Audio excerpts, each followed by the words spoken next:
Anybody who anyway, people have people have a real strange choice in mentors sometimes. You know what, Randy? We should talk about that. We should talk about that because I'm hearing Mentoring. that.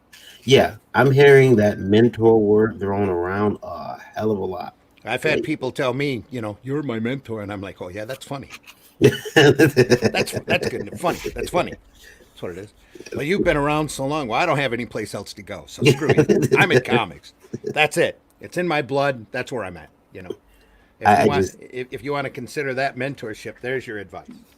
I am. We Get should in talk about that comics or get the hell out. because I watched a fellow publisher once make a bold claim about mentorship, and I was like, "Holy shit! What did you just say?" And it What? was What'd you do? Pay to have a master class done? uh, I got your master class right here. In fact, right here, we're on the breakfast buzz. Hey, I see you out in the hallway. Come on in here and sit down. Get in here. Yes, you. Come here. yeah, There's seats here in front. Have a seat. We're going to talk comics and fun. you Come on. you in the pajama Am I, pants am I there? yelling too loud? No, it's fine. It's Those fine. those are funny pajama pants too. Yeah. Yeah, you sit down. Have a seat here in front. There. Hey, come on in. There's plenty of room. Hey, everybody, come on in. Oh, it's Thursday How come? morning. How come people don't come into this room until the last minute? Yeah. Run in. We got Katrina. Katrina's in the. Katrina says, "Hey guys, Hello, hi guys, Katrina. hi guys, hi Katrina." We are Oh Thursday wait, morning. That means it's breakfast buzz time. That means it is time to get in trouble and ruin everybody's weekend, which is what we're going to do. Uh, turn on that steamroller. yeah, yeah. Everybody should be. Today is the official start of most Halloween stores opening. Uh, Really? oh yeah, oh yeah. They start opening late July, so I know a couple of them have opened. They open up usually in the remains of former buildings. Well, Um, here in Flint, they have their choice. yeah, and it's usually like oh, we're gonna take over the old Kmart or the old sporting goods store that closed down because Americans are lazy and don't play sports like that. Um, but yeah, those stores are Halloween stores are opening, which is funny because you'd be wearing a mask into the Halloween store. Yeah. We'll get used to that for a while. Yeah. We're gonna talk about some comic book related stuff. We're gonna talk about some industry stuff, and we're gonna talk about some human condition situations. Human interaction. Yeah, What? yeah, What? yeah. Let's get on that right vibration, the right frequency. And I am currently scouring my invitation list here. I'm gonna hit the intro. And we're gonna go. We're back right after the intro, guys. Hang tight. Uh oh. Here we Hold go. on. Hold on. Go ahead. Hold on. Yeah, hold on. Hold on, Yeah. everybody.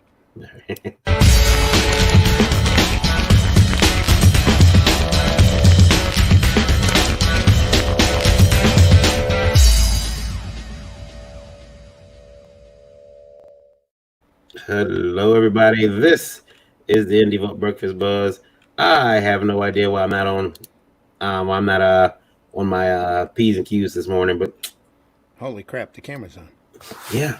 Here we go. Welcome, everybody. Hello. I am Barry Grant, founder of Indie Vote Media LLC, Hold on. and Hold on. Before we begin, mhm. we definitely have to emphasize this. The opinions expressed in the following broadcast are not necessarily those of Indie Volt Media, LLC, its staff, contributors, or sponsors. Viewer discretion is advised. Yeah. Again, And we don't know where these opinions come from. yeah, somebody put them right on our ass, but yeah. So my name is Varian Grant. I'm the founder of Indie Vote Media LLC and co-publisher of Last Call Comics. Started making comics way back in 2008. Feels so long ago. We could walk around without mask. We could these things called movie theaters. They were awesome. I don't know if you guys ever, there's a generation out there right now who has, never seen a movie theater at all. So yeah, Yeah, it's pretty cool. Anyway, so yeah, here I am now hosting Indie Vault Breakfast Buzz alongside Randy. Randy, introduce yourself, sir. Hey, everybody. I'm Randy Zimmerman. You can call me Zim. I do commercial and graphic arts that leans towards the sequential art, especially for advertising at the moment. I also do the Zim Geek channel on YouTube that will have new content. I've got a couple videos. I just haven't put them up there. And I've been in the alternative and independent comic industry for a long, long time. Done just about everything in this business that you can imagine: retail, distributed, wrote, draw, penciled, lettered, inked. You know, I, I, I honestly I don't think I've colored an entire book, but I have. I've done a lot of commercial stuff that we've turned into comics that I've colored. Absolutely. Have So you yeah, I've called? done it all. Done it all. So and we're here to talk comics and independent alternative books and all sorts of comic related things. That's right. And 1 second, let me move my screen around here, make it a little bit easier for me. Hopefully that doesn't change what I'm on. I'll just leave it like that. That'll be a lot easier. It's a lot safer. We have we have 5 people in the room, and Gaming just says word, Hey, how's it going, Larry? So yeah, word. Randy, The first bird thing is the word. What? first thing that I'd like to address this morning is that Your envelope? no. That's funny That though. that No, that package going back to Adam and Eve. no, yeah, no, that I can't send stuff back to Adam and Eve, unfortunately. Moden in the house. Oh well, I wouldn't know. Anyway, we would love to have Adam and Eve. If we had Adam and Eve as a sponsor, we could definitely do them justice. Yeah, We are, especially it's, and we are looking for those sponsors. Moden says, "Good morning, guys. Good morning, Michael." the questions that we get. Katrina says, "Hey, Michael." I would like to start with asking exactly what I'd, in the hell? Oh, what? I'd like to start by welcoming everybody on Indie Volt Radio Bah. out there. Just be glad you don't have to look at us. Yeah, I'm not. Yeah. They I'm not getting numbers right now, so that's why I didn't welcome them. But crank up uh, those numbers, folks. yeah, they're not broadcasting right now, so the broad numbers aren't broadcasting in right now. But once they do, I'll update everyone. Got to Um, start that radio engine. so what's happening is and I will actually like I will have to address it something with Indie World Radio. What we've noticed, what I've noticed over time with Indie World Radio is that the listenership is growing, and Exponentially, and not just there, but thankfully. also on Indie Vault TV. And what's happening is, it uses up a certain amount of bandwidth that you have to be able to cover fees Mhm. for. And I've been happy to cover those fees. I've been happy to, pay, to bring Indie Vault Radio and Indie Vault itself to people through the radio app, and through the, different services that we, feature the app on, whether you're going through Amazon or, Alexa or, Stream, huh? yeah, any of those. Maybe someday Spotify. Yeah. Well, there is. I How mean, come, how come we're not on iHeartRadio? I don't know. They're desperate for content. And it's just really so what we did talk about was we talked about doing a telethon at some point, and It's a potathon, yeah and we are going which to do sounds like one. a crazy little creature. That, my friends, is a potathon.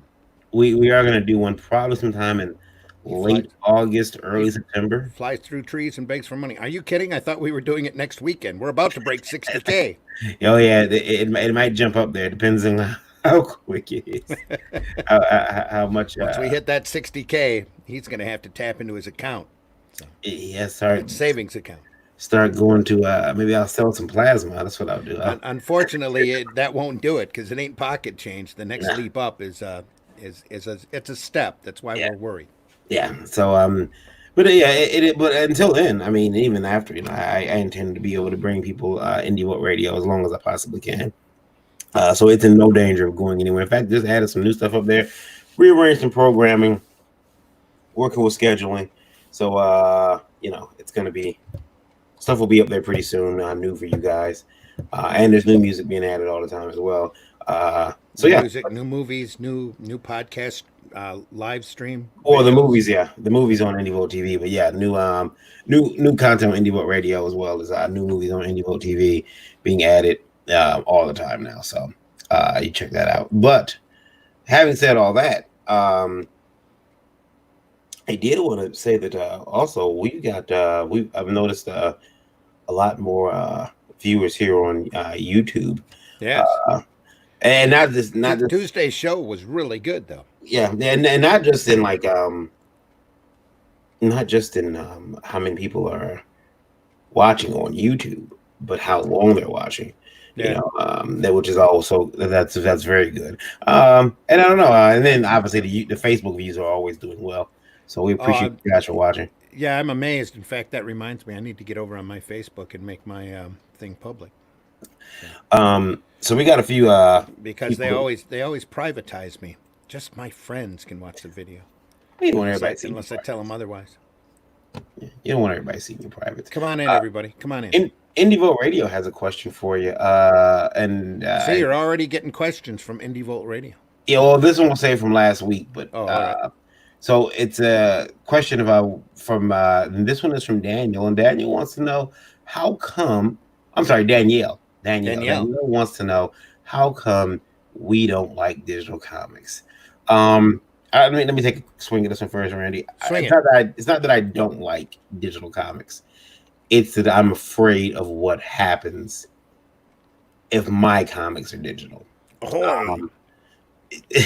Pirating is something that concerns everybody. If you're making content, it's always a scary thing to have it out there digitally because it allows someone to share it with somebody who hasn't paid for it or to put it on some peer-to-peer sites. I mean, look, I get it. Peer-to-peer sites aren't the monster they once were, but they still are there. I mean, people can, share your content. And it's scary. You miss out on things. Now, I'm also tickled by the idea of someone sharing my content, stealing my content. Like, you mean this is worth stealing? I had a comic book stole from my table, one of the books I produced, and I was ecstatic. I was happy. Someone thought my stuff was going to steal. This is awesome. But just digital comics for me, for my content, is just kind of scary. Makes me nervous. How about you, Randy? Sorry, I'm being unprofessional and eating at the same time. Digital for me, I'm an old fart, so I'd rather hold something in my hand. I love that Stan Lee quote, and I am going to make a card of it here as soon as I can, where he says they asked him at a show what he thought of digital comics. He says, digital's okay. He says, I like looking at boobs online all the time, but it's completely different holding one in your hand. He says, I'd rather hold one in my hand. Well, from a collector standpoint, I could understand too. Like, you can't get your digital copy signed. You can't slab a thumb drive. Well, you probably can if you had to, but Yeah. they just look at it funny and go, "What the fuck is this?"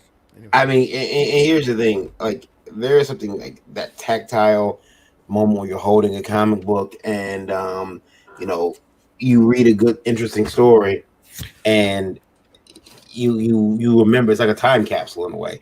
You remember where you were at when you read that story. You can take the book and get it signed by your favorite creator, and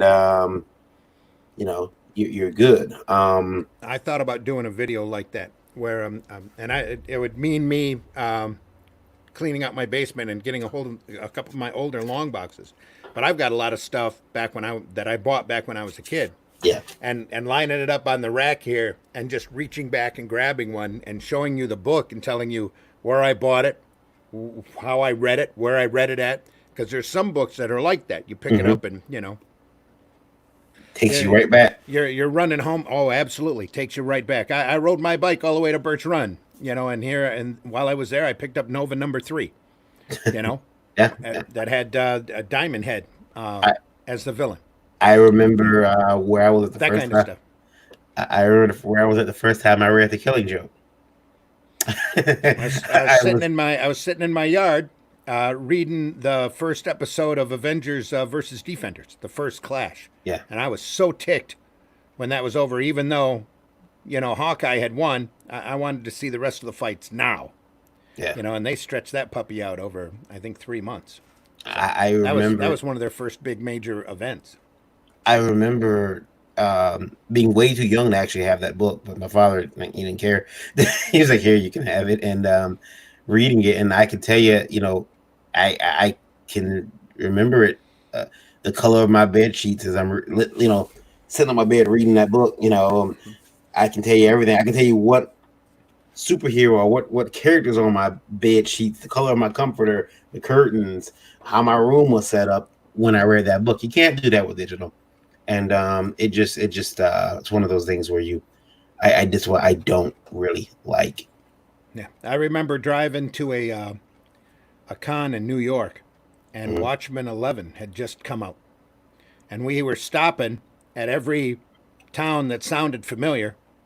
I don't know. I think we were on our way out to whatever the capital is. I want to say Austin, but that's probably not it. I know it starts with an A.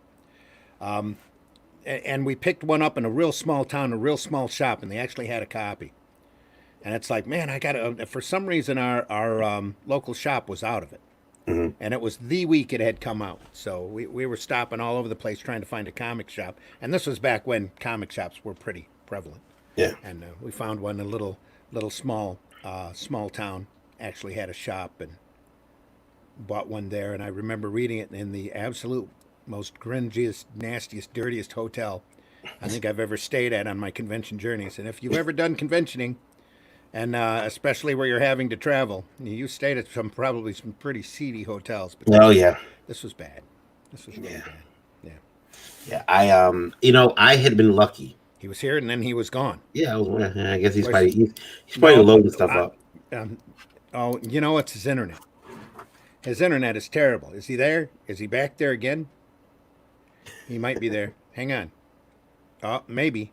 Here to talk about the state of the world, is some guy at a microphone, I think. Hey, how's the world?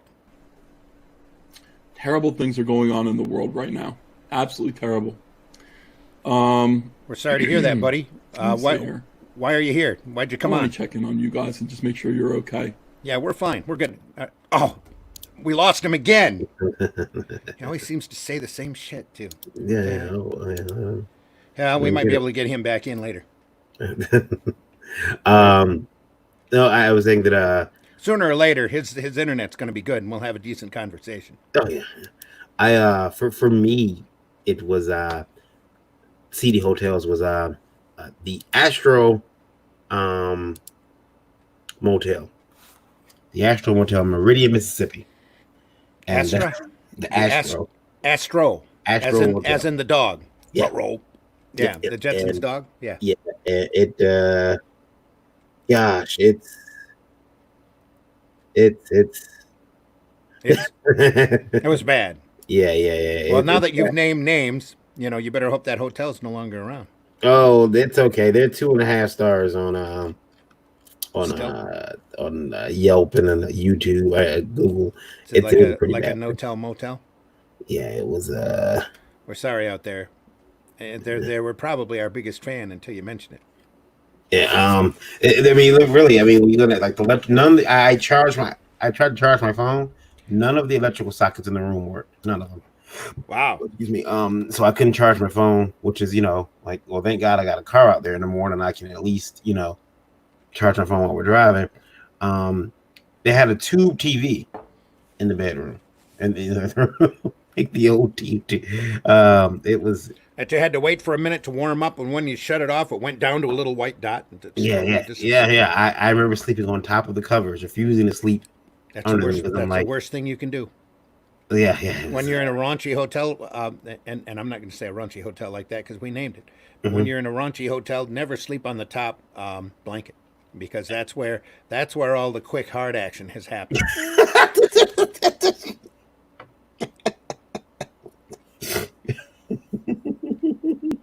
I remember being at one hotel where I went down to the guy at the front desk, and I put the keys back up there. And I says, I need you to cancel my card. I ain't staying in this room.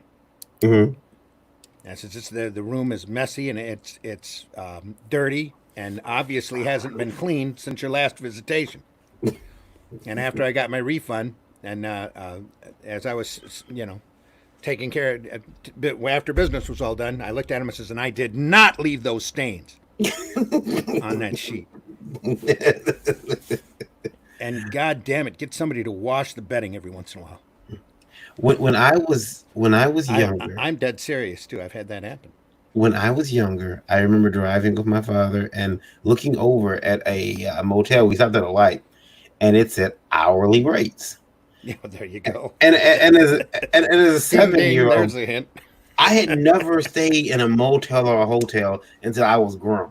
Like we just didn't. Like my parents, when we go out of town, Yeah, we would stay at a relative's house. So for me, I remember my dad saying, "That's a damn shame. My son may stay in a hotel as a treat." But I remember asking. People are young; they don't know any better. That's why we get all the crazy questions here. Yeah, I remember looking at my dad, asking him, "Dad, how come that hotel says they have hourly rates?" And he told me that, "Oh," and kudos to my father for being so quick with this. He said, "Oh, that is because truckers sometimes just want to stop and get like an hour for sleep or 2 hours of sleep before they gotta get back on the road and start driving again." And I said, "Oh, okay, sounds perfectly logical to me. Oh, okay." Makes sense. Yeah. And it wasn't until I was much older that I realized why you would want a hotel with hourly rates. I don't want to pay for the whole night. I just want to get 4 hours of sleep, and then boom, I'm back on the road. Yeah. That's not why they use those hotels. That's not why those hotels are so prevalent. That's not how that works. No, That's not how any of that works. And the Astro Motel could actually be one of those motels. It should be one of those, but it's not. It's a you can stay nightly. In fact, I'm sure some people were staying there as their permanent residents. But Joe Cotton is obviously talking about his bed because he says he likes it hard. yeah. All the quick hard action there. That's a report from Joe Cotton. Hello, Joe. Marvy says, I prefer physical comics. The touch, the smell, the feel of cotton. No, the turning of the page. Oh my. I have digital because I can't pay $23 for shipping to Europe. And yes, that's a really good reason why to offer digital. Yeah, and I can understand it from that perspective as well. Like I said, I can make an argument for digital because, again, like Katrina was right. It was Albany. Just like Marv said, $23 to ship to out the country is expensive, and it's like, hey, I just want to. The book's $10 or the book's $8, but shipping is going to be $40. I don't know if I can afford this. Yeah. So I can understand why you'd want digital at that point. So when I do crowdfunding, I will be offering digital out of the continent, but as that option, especially, and I'll probably a high shipping rate because it does cost that much to ship over there anymore. Mm-hmm. And it's probably going to be more than that too in the next couple of years. So yeah. We seem to be involuntarily becoming a separatist nation. Now they don't. Over in the EU, just doesn't want us over there. We can't go into Canada. Canada won't. We'll tell you, are you here as an emergency? Are you essential? Get the fuck out of here. Get back. Go on. Mexico's probably going to start doing the same thing. Yeah. Instead of people running over to the States, they'll be staying home and pushing us back. Yeah. So we're trying to get the heck out of there.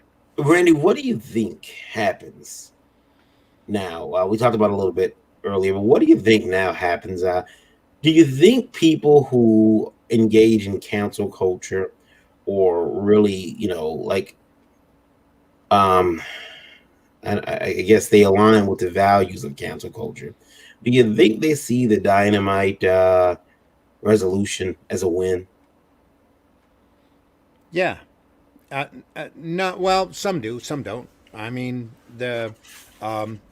it's definitely a foot in the door. The problem is that they're never going to be happy. Mm. They've already tried to placate them, and I'm talking about Dynamite. They tried to placate them with putting a fully closed Vampirella out there. It didn't sell. Mm-hmm. Nobody wanted it. They returned to the old classic. Vampirella got an awesome writer on it, and started kicking the walls out with it. And then just because, some guy has the cover on one of the other Vampirella books, people realize what's happening. Well, 10,000 in 24 hours. That's quite a feat, Yeah. And heaven forbid there actually be money going from mainstream, from that political crowdfunding affiliation. It's like, I don't know. I don't know what to tell you. I agree with Mindy, that we had on Mindy Summers, right? Yep. No. Well, Wheeler. I'm sorry, I'm horrible with names. So Wheeler. I really don't mean to massacre your name. We're sorry, Miss Wheeler. We're sorry. Wheeler, yes, sorry. Mindy Wheeler. Early morning, not enough coffee yet. Sorry, that's why I couldn't remember Albany. That's my story, and I'm sticking to it.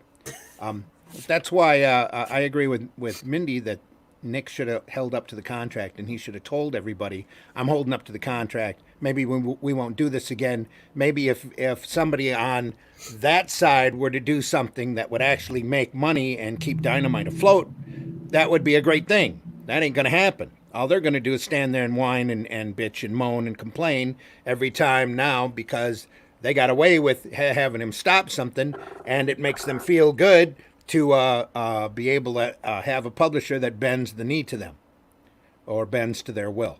And that is a shame to see that happen, because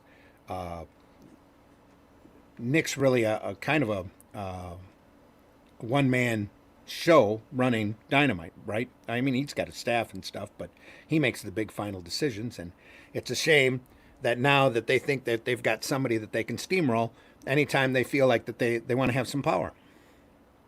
And anything that comes up, I mean, Dynamite's already drawn Deja Thoris and Red Sonja and Vampirella in about the skimpiest costumes you can imagine, and that's not very PC. That's just misogynistic trash. And I think personally, in the long term, it's cost him his company. Yeah, and it only takes one really bad decision like that, and enough bad press on the market to kill your sales. And, buddy, that was not a smart move. Yeah, like, where does it end? When will we, we start looking at people and, I don't like this guy, I don't have him on the show, or don't. I mean, we've been told that here. This person shouldn't be on the show. Don't have him on the show. Why are you having him or her on? Yeah. Oh, don't you know? Oh, yeah. It's like, look, we're into good comics. We're into great comics. You do great comics, you can come on the show too. You do something that we want to talk to you about, we'll have you on. We don't care. Just don't get too political. Yeah. Or you might not be on again. Or show yourself off to be a dumbass. Or you might not be on again. So. And it's speaking of friends of the show, John Celestri has spoken up. Shipping to Europe is crazy. Yep. The only reason I had crowdfunding supporters outside of the U.S. is because I offered my Boba Fett pencil sketches as a perk. Holy crap. And there's a campaign I missed. I'm being summoned. 1 second. I see Dorfeece in the chat. She says, hello. Dorfeece says, hey, Randy. Hey, Dorfeece. I got her on Tuesday and complained that she didn't ever say hello to me. So I appreciate that, Dorfeece. Good to see you. Good to see you in the house. Hey, Varian. In the house. I'm being medicated. 1 second. Hi, Dorfeece. Am I stalling? No, they're fine. I will just give in pills and go take these. That was enough of the crazy. That's why I keep turning my camera off, because I'm having breakfast this morning. Yeah, I was told to take these. This is just to see. This is the first round of pills this morning to fight this bacteria that's growing in me. It's Varian Grant Eyes, my website. Is that what that is? Yeah, I am actually. I've been working on. I left a message for her. I told her if her website had a face, I'd punch it, because it's giving me all types of problems. Oh, the website is? Yeah, I've been helping out her with her website design, and it's her particular website is giving me all types of problems. Speaking of the web, is the radio cranked up yet? Are the tubes warmed up enough? They are starting to broadcast numbers now. Dust off the numbers? It's going to be another 5 minutes or so before I get them, though. So, yeah. Clean the gauges?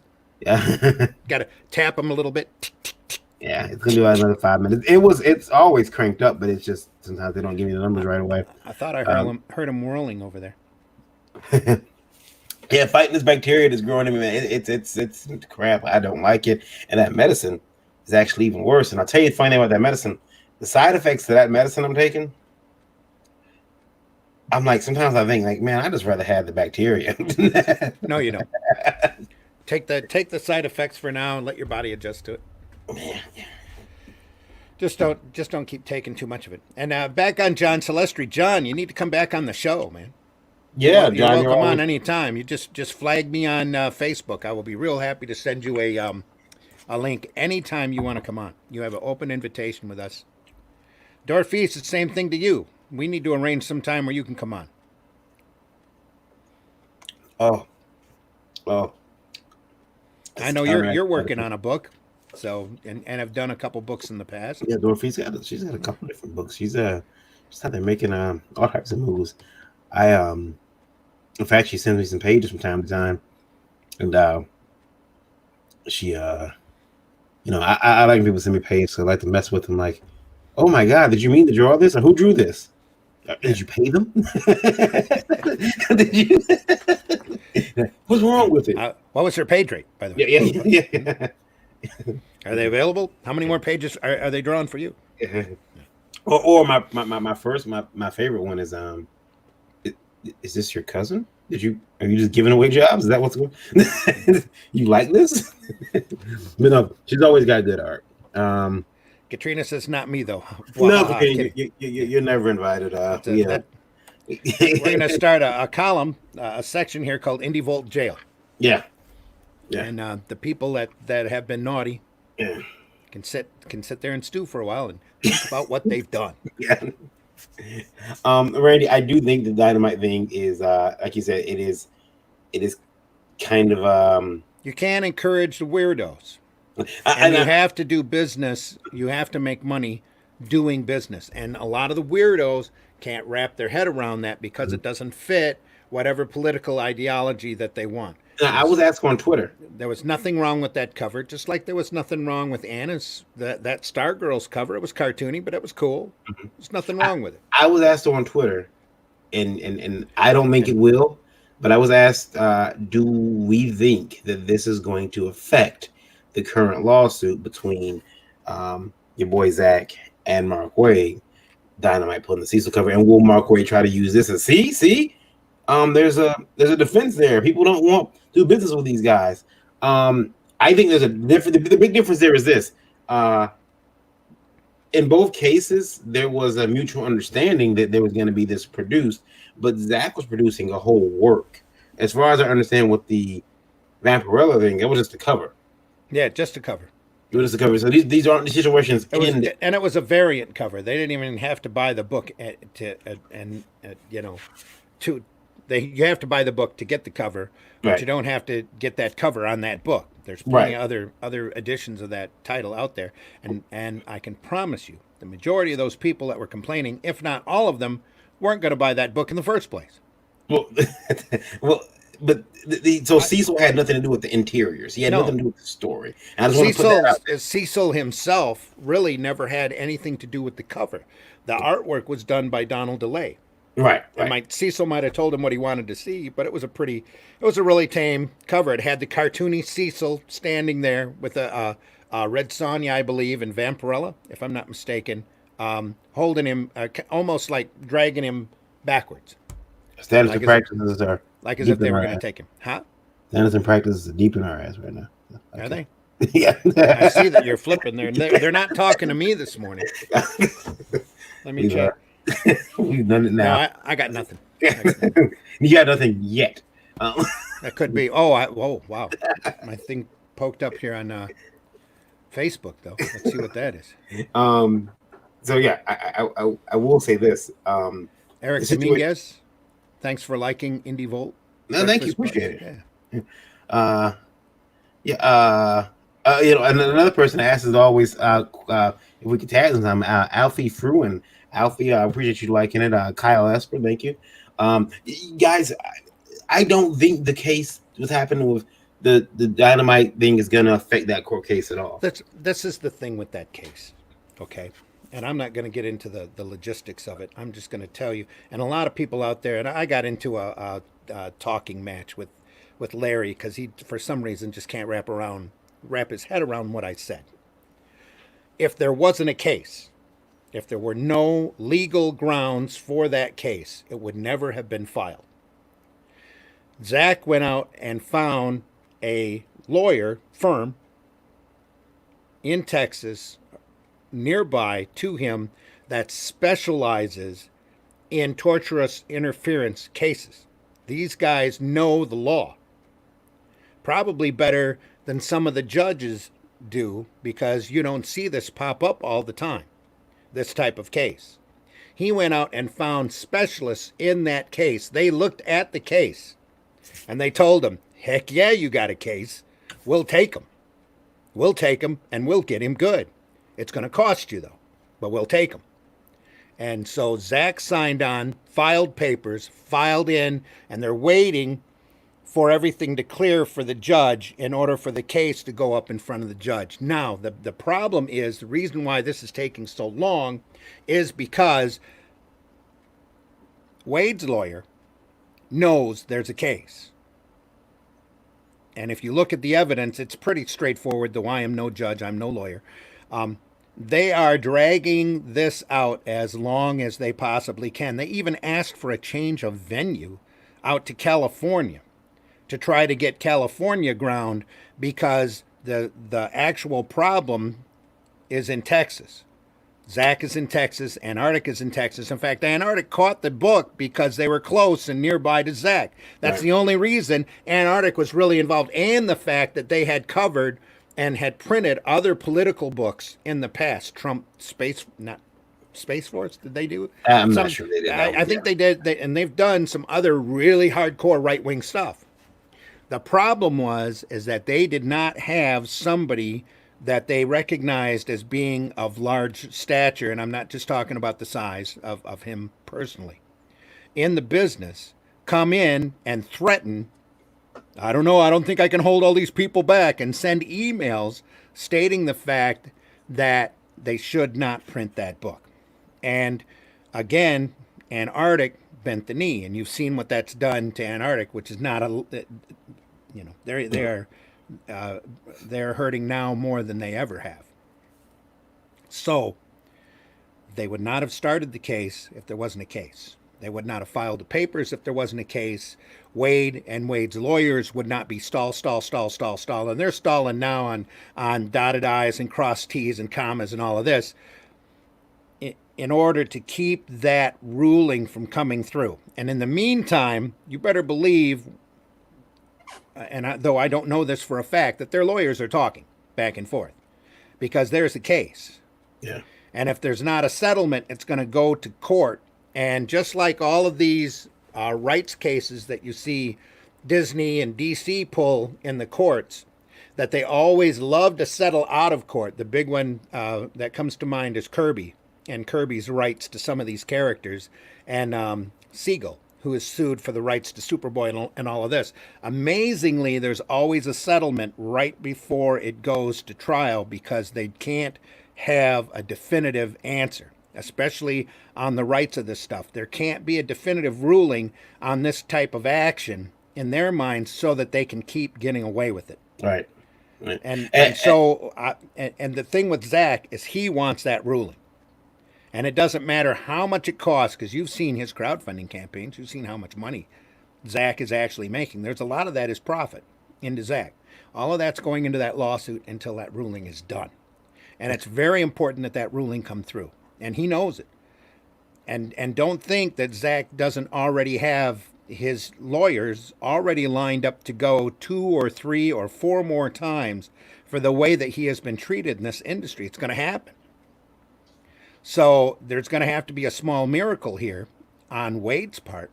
Maybe there'll be a travesty of justice or whatever. It's because it's up to the judge to decide how this thing is going to swing. And that crazier things have happened in the courts. I remember. But in the meantime, there's a case.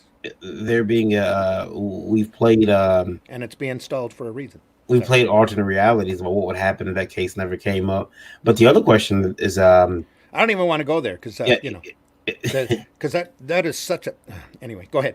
Well, the other question is if this it kind of seems like, hey, here's this, I've heard it described this way on Twitter. Here's this big known mainstream comic book guy coming down to the indies and saying, no, not you, and throwing his weight around. And again, I don't mean weight in stature. I mean, weight as in, hey, this is who I am. I don't want this book out. There are some people in the mainstream business that are looked at as demigods. And I'm telling you right now, like you said, Randy, Antarctic had an issue with that book, and they may not recover. Dynamite, I'm already hearing, oh, that's it. They're done by the end of the year, or they're done by the end of next year, especially. Once you falter like that, once you bend that knee, you're susceptible, and you've shown people where you stand on stuff, and it's just you can't, and survive. And I mean, you got people now who you got these creators now who are saying, "I'm done." I mean, we just had Mindy. She said, "I'm done with publishers." Yeah. I'm done with publishers. I can't deal with it. I'm going to start my own publishing company. And these people don't realize, people in control don't realize you're giving birth to a whole new, almost renaissance.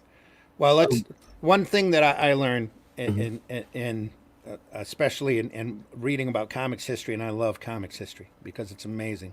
Comics history, the advancements in this art form are built on the previous person getting screwed. Yeah. Or the previous group of people or whatever. And all of this garbage stuff that's happening is just encouraging people to be more independent, more alternative, and hopefully make better books. And that is awesome for this industry. Yeah. When you can go out there and you can crowdfund your way to a couple $1 million, that's a win for we talk about a community all the time. That's a win for the community when you can do that. John says, thanks, Randy. Thanks, Randy. Unfortunately, I don't do Facebook. Hate it, but I'm on Twitter. Wow. See, because I'm like exactly the opposite. Facebook, I can stand, and Twitter, I don't care much. At Celestri John, and Instagram as Animator John. Okay, John, we're going to arrange some time when we can get you back on here. Because I'm on Twitter. I can always find John on Twitter. Because our previous interview was great, and we need to know more about you and the books that you're doing and the stuff that you've done and that kind of thing. So, love to have you back on, John, sometime real soon. A question from Indie Vote Radio, Randy. And Katrina says, I'll go stick my nose in the corner. And this one is a follow-up. Looking over the top of his glasses. Who, me? Oh. No, me. Oh, yeah. This is a follow-up from last week. It's that Randy again? No. It's from the gentleman who likes to rack his materials. Yeah. So he doesn't like what we had to say, and he would like to know. So I'm the bad guy for stealing art materials, but you guys are the cogs that keep the business afloat. I take so I can draw. Creativity and art is life and should be free. Sure. Go out there and grab some dirt, get a stick, make some art. These people have to eat too. So yeah, I mean, and your art should, if you think your art should be free, that's great. But we spend money to make money. Yeah, well, and the thing is, look, okay. And what we said before still holds. It only takes once you being caught. Yeah. Once the art supply store knows who you are, they probably already have an idea because they're so camered up anymore. Yeah. They're gonna catch you. They're gonna catch you racking shit eventually, and then you'll just be arrested or fined or whatever, and then you'll pay even more. It's your choice, but. What you have to understand is also, I mean, keep in mind, some of these shops, I used to go to a mom and pop art store, and, I know, they pay money for that stuff. They for that, and then they put an additional dollar or two on it, so they can make some money on it, which is fine. That's how the world works. Um, Says, why would anyone feel that stealing is okay? Make your own damn paper if you're that desperate. Katrina wrote. I know a guy makes his own paper. He gave me a couple of There we sheets go. of it. It was real nice. I've But known a few yeah, people, yeah. yeah. But when you start stealing pencils and microns and Copics and the Copic multi-liners, the price drop goes up. Look, for every pack you steal, that, I mean, the multi-liner SPs are what, 75, $80 for a set. You steal a set of those from some art store. Well, that price now gets distributed amongst the remaining sets or amongst those items in the store, period. Oh, everything in the store has to go up a dollar. Not that that matters to you because you'll just continue racking shit. Yeah. So But you're making it hard for everybody else. It's only going to take that once, buddy. And it Plus- will.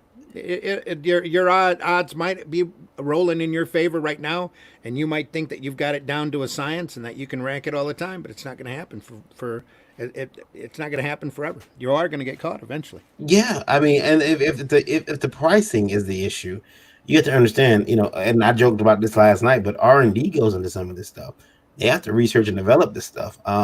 Unlike printer ink, which I have no qualms about printer ink. You can steal that.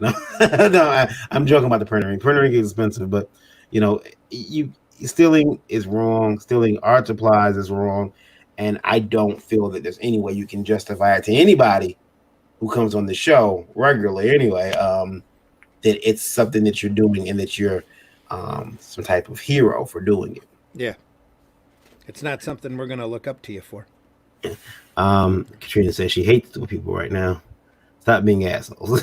And yeah, I mean, look, stealing's gonna get you caught. You're gonna get caught, and then now every art store in your neighborhood or in your town knows you. Oh, that's the guy who likes to come in and he stuffs his jacket full of pins. It could very well be they're waiting for you to try to jack something big so that they can slam you hard.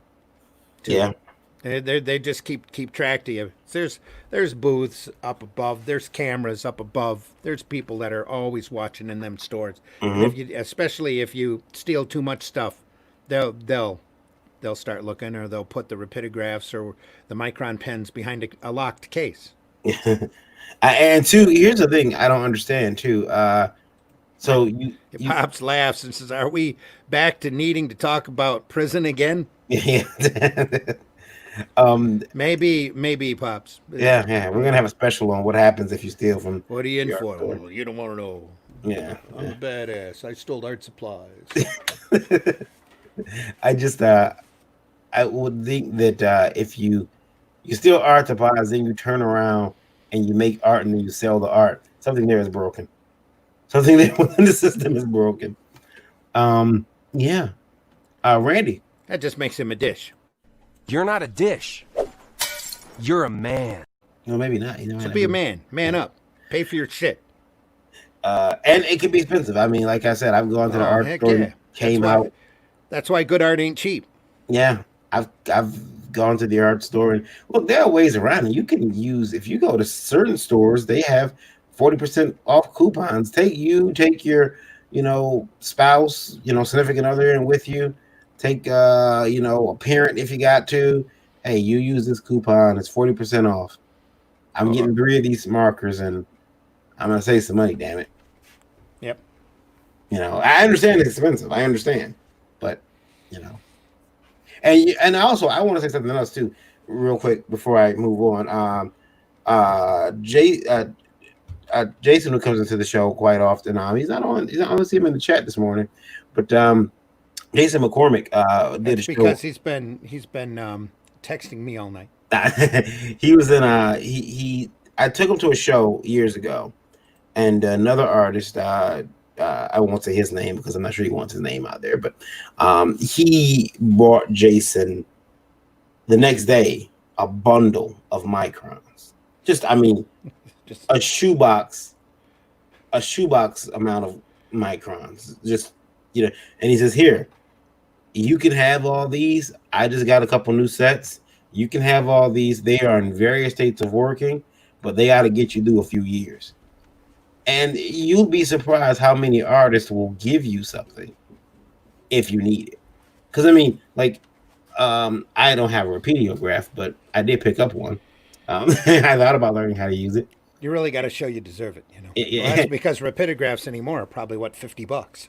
yeah, and Back in my day, they were 28. Anyway, the Ames lettering guide, I picked one of those up too, and I'm like, okay, I'll get one just because it's I was told that I should have one.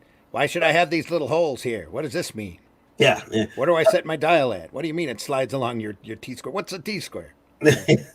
So it was I got a lot of T-squares. I got too many T-squares. I use them for back scratchers. Yeah. Me too. I've used it for back scratchers occasionally. Yeah. It's but there are artists who are willing to give you. They'll hey, take this. I have this. I have 3 of these. Yeah. See, Randy's T-square has seen better days. All taped up. Yeah. What's the tape? Did it break?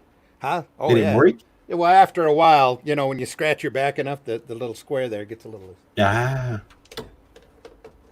That's some heavy duty back scratching. That is. Yeah. Oh yeah, here. Let me knock the cobwebs off of it now. See that's some heavy duty back scratching. Yeah. Right there. See the worn out right there. All the screws won't stay in anymore. How old is that T-square? Probably older than you, buddy.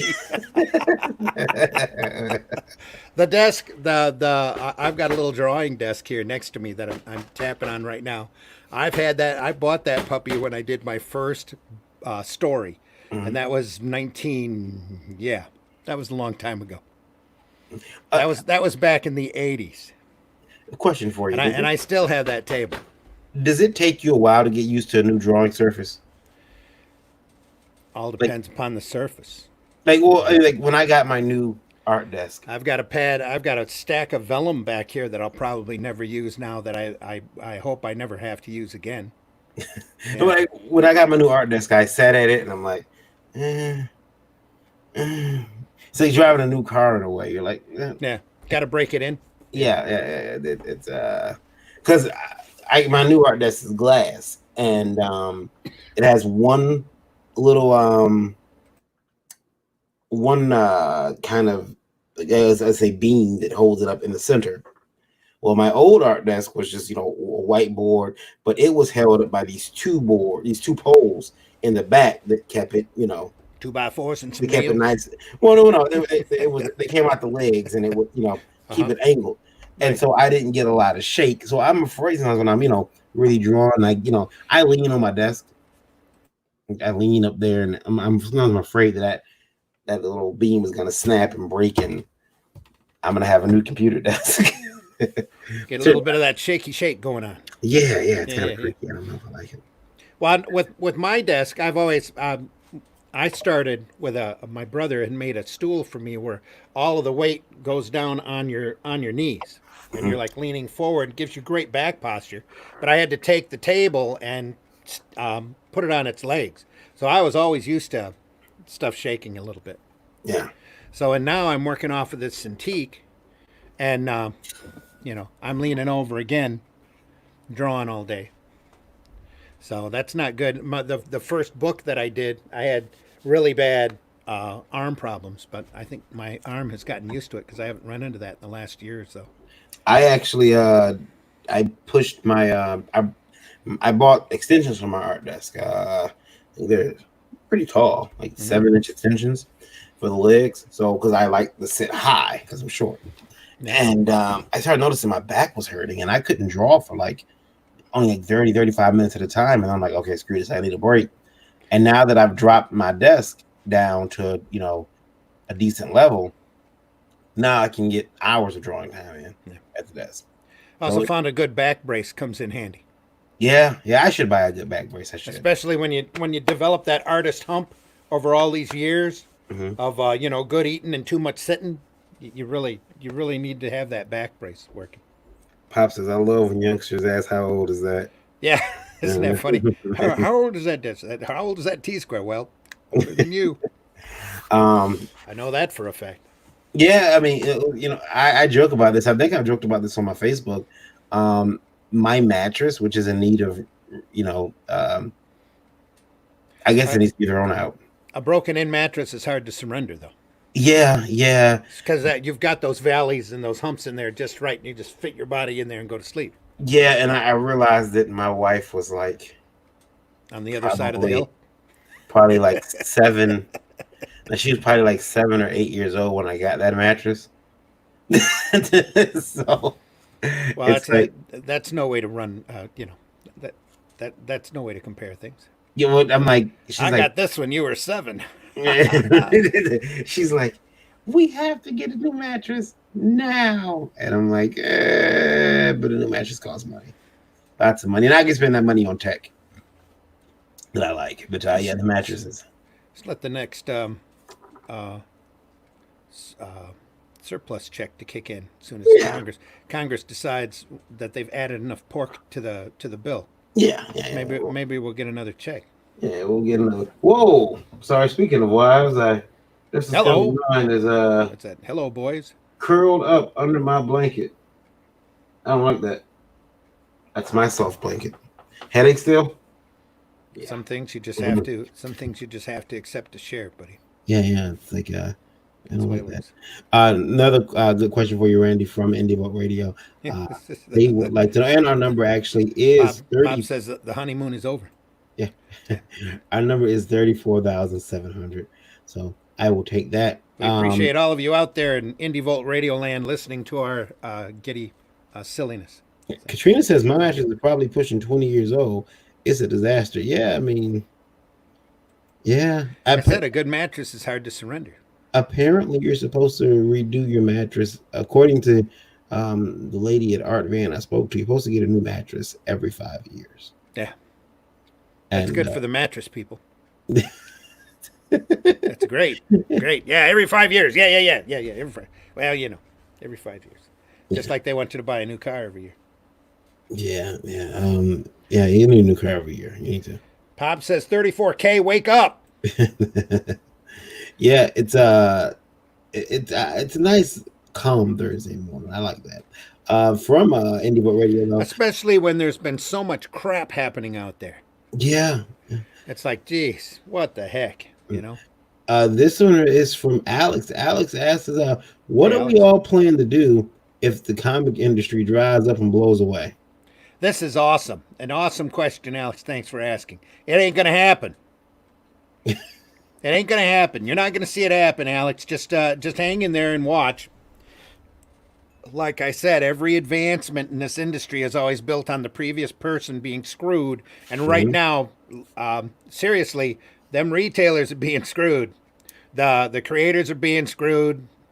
The mainstream can't help but put them screws in. Diamond can't help but put them screws in. And people are going to find creative and inventive ways of getting out and around it. The industry is in an evolutionary period that and could very well to run on the same riff, could very well be in a revolutionary period. You're seeing a lot of creators out there that are suddenly making more than a living. So you're going to start seeing the art form step up. You'll see the quality step up, hopefully. And some of the bad apples in this business sift out, hopefully. But it's a great time to be in doing sequential art. Now's the time if you want to be in, to get in. Now is maybe not the time if you want to get in as a retailer, at least until Diamond settles down or a couple of these other distributors step up. And there's more distributors about ready to come out and start distributing stuff to retailers. Where there's a need, there's, in this business especially, and if you look back on your history, you see, like I said, I love this history. If there's a need, there's a creative person out there, especially if they smell money, that's going to come in and fill that real quick. So we're going to be sitting here next year. If you go back and look at this program a year from now, you'll go, wow, the industry has really shifted since we were talking, because we don't know what's happening next week, next month, next quarter, whatever. Marvel and DC especially might not be around after the start of the year. Marvel might be a completely different company, or they might be even worse than what they are now. But you're going to see this art form, this industry survive. You're going to see a lot of independent and alternative companies perk up. You're going to see a lot of people come out with a lot of really awesome product that's going to sell. And I firmly, honestly believe that, Alex. You have nothing to worry about getting into this business. It's where you get into the business that you should be worried about. Do you want to be an independent? Do you want to be an artist? Which I consider a lot of the people working in the mainstream to be just cogs in a greater machine. If you want to be a true artist and have your say, do your own work, and produce your own material, it's a great time to be in this business. There are a lot of publishers out there looking to make money. So all you have to do is convince them that you can do it, or publish it yourself and crowdfund it and make the money on your own. So get out there if you can. Now's the time. And I wouldn't say that about every generation or every time, or, this industry literally runs in waves. And right now we are cresting an incredible wave of creativity that, honestly, I don't think the industry has seen in about 30 years since the black and white boom. I will say this though, there's something, and there's gold in them there hills. You just got to find the hills and mine it. I may get in trouble for saying this, but listen. For a while, we would say, "Oh, the mainstream doesn't care what we're doing out here in the Indies; they don't care." But I think they are caring now, because here's why I think they're caring. Nope. They're starting to copy. Nope. They're starting to copy, or they're starting to license people to copy them. They're trying to take ideas. Oh yeah. And stuff like Marvel, I think, was doing a Marvel box. Yeah, they have the Marvel made box, which is pretty much. We can put shit in a box too. Watch this. How come we're not making $1 million? Yeah, that's what that's going to be. They limited it to the same amount of boxes. Like, there are certain things where you're like, hey, like if they would have said, hey, we're making boxes. Here's a box. Here's a box full of basically a box of all this content here from this one artist. Mm-hmm. You're going to get this, and you can order them till the cows come home. It's fine. Mm-hmm. They didn't. They limited it to the exact same number that artist did. Yeah. The exact same number. Then, and the exact same price point, I believe. Well, I can tell you why. I can tell you why they did that. Why's that? Because that's where the price break was. Yeah. You have to order X amount of boxes in order to get it at this price point in order for it to be worth it. Yeah. And that artist took that idea from another alternative publisher who was already doing it. Yeah. And had gotten a level of success. Not the same level that he got. Maybe not even the same level that Marvel will get, because Marvel's a bigger company. Yeah. It's just a desperate attempt to try to make money and try to look bigger. All of these, Marvel and DC especially, Valiant, Dark Horse, IDW, all have stockholders that they have to respond to. They all have money people that they have to justify their expenses. And every year maybe they can pull a string or sell a warehouse stock to Ollie's or whatever that they have to do in order to make that bottom line look good, but it only goes so far. And I think that's where AT&T is at right now with DC. They've given them supposedly until the end of the year to perform. And either that or they'll start licensing out their stuff. So if suddenly you see a Phantom Stranger or Adam Strange or Metal Men or Man-Bat and the Outsiders coming out of me, you know that's what happened. They suddenly allowed us little guys to license out some of their properties and have fun with it. All right. I would. It's going to be interesting next year to see where. It's a great time. I think we're going to see some really startling things happen the next few months. Yeah. Probably even before the end of the year. It's still 2020. Don't forget. Pops says, and we are, as Pops would tell you, we're in the middle of the madness. Pops says we get generic covers now. Marvel, if we want a quality product right now, we are paying for it. Yep. And that's another big example. Look at the creativity that Marvel had in that set of variant covers on sale every Wednesday.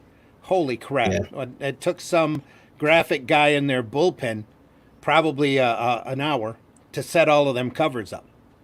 Yeah. And then all they did is sold them to the retailers. And I've seen videos now from retailers going, "That's not the cover we were expecting. That's the cover they solicited for." And we said, "Oh, there'll be some great piece of art on this Yeah. thing. It'll be great." No, that's not what happened. They got the exact thing that they solicited for. Yeah. So Yeah. guess what? It was kind of, when I seen those covers, I was like, it's kind of hard to believe they would do that. And people, there are some members of the media. No, not Marvel, not anymore. Not especially not anymore. Since the '80s, dude. Marvel, and you go back in again history. You go back in this history. Marvel never ever respected the direct market. Never. They always wanted to do the spiral rack because that's where they got money. They didn't respect the direct market until they realized they got money. You go back and you look at the first products that Marvel did specifically for the direct market. Moon Knight without Sinkovich, Kazar by who knows who, and Shayna, the She-Devil. And all three of those products were way substandard for years. And they were part of that 80% trash that that the industry usually upholds to, even though I think in the mainstream that number's gotten bigger. But it used to be 80% trash, 20% gold. But The thing was, you go back and you look at those early books. That's why you never see them reprinted anymore. You don't see a Kazar reprint omnibus. The Moon Knight stuff even didn't land in the Essentials books. I don't know if they've done a Moon Knight omnibus or not because I don't keep track of it. But the Shayna, the She-Devil stuff, no, you don't see any of that stuff collected because it was horrible. It was horrible and shameful. there was I was shocked at how members of the media tried to shield for them when they released those covers. Like, oh, Marvel releases clever jab at DC. These covers are awesome. It's the Marvel DC wars reunited, and it's an hour, maybe two, by some jackass in the boardroom. Hey man, we should probably poke fun at DC. It'd be fun. We could sell it as a variant cover. We'll make money. Well, but it was like the media didn't take them to task for what they did, or for those covers. They were like, oh, it's Marvel and DC is their feud. It's so cool. And rather than saying, hey, and again, they never have. Some artists didn't get paid. Some artists didn't get, that means some artists didn't work. That means, really, the first time you see a comic on the shelf, what pulls you in is usually the cover. Mm-hmm. Now we just got this bland, it could have the greatest story inside. That's why a lot of those first issues, those classic first issues, have very iconic covers. Like I've made me and Lola, we're talking about this. She said she knows I like to collect posters, and she said well, I can understand the comic book posters because of the artists, but why the movie posters? Because they're expensive, and the old ones. Some movie posters are classic. I remember the first time that I'd seen a movie poster for Batman, or the '89 Batman movie. Mm-hmm. I have some for other Batman movies though, but I remember these were iconic posters. But is there a need for posters now in films when the trailer does it? Well, it's really become a lost art. Yeah, because the thing is, now we got trailers. We put a trailer up. People remember the trailers more so than they do the movie poster. It seems like you get the movie poster if you are a fan of that movie. Well, I'm gonna get the poster. I'm gonna put it up on my wall. But with comics, that cover, it's a visual medium. That cover's always been a part of the book, the experience of it. And back then, again, that poster served to be an icon for that movie, for that particular product. That way, when you go to look for the time that the movie was showing at your theater, all you had to do was scan the movie listing page right to that icon and go, yeah, that's the movie, and check the times that are coming out. Nowadays, it's so easy just to pull up an app for your local theater and go through and read it. Yeah. So it's a completely different time period. That's why those movie posters have gotten to be so slighted over the years, and you can't get a classic movie poster look anymore. Nobody remembers the posters for the last three Star Wars movies nearly as much as they remember the Strassman posters for the prequel set or the posters that were done for the original which is an the interesting original trilogy. segue. Interesting segue to my question that I didn't make a graphic for, but this one is from Dylan, and I think Dylan's wrote in before to us. But Dylan says he's really tired of all of these campaigns, social crowdfunding campaigns, offering posters, prints, bookmarks. Please find something else to entice potential buyers, guys.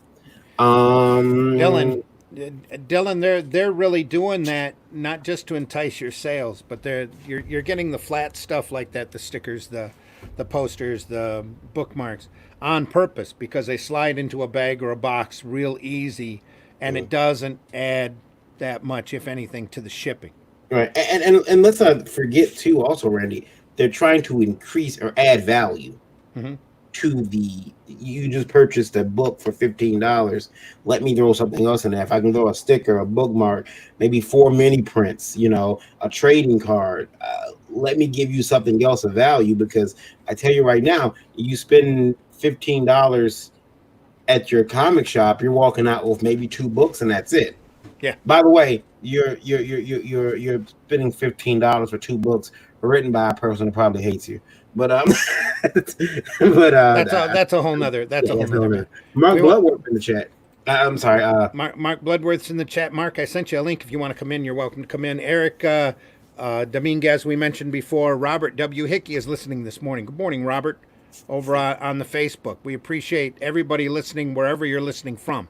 Indie Vote Radio numbers at 42,604. They just keep climbing the more we jabber on.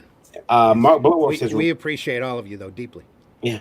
Do you want to read Mark's comment? Yeah, he says, regarding the direct market, if it wasn't for Carol Kalish, and that's an awesome point, there wouldn't have been a direct market for Marvel to even notice. She was a pioneer and an unsung hero for that company. Well, the distributors were already running. Phil Suling and I believe Big Rapids at the time were already running hard.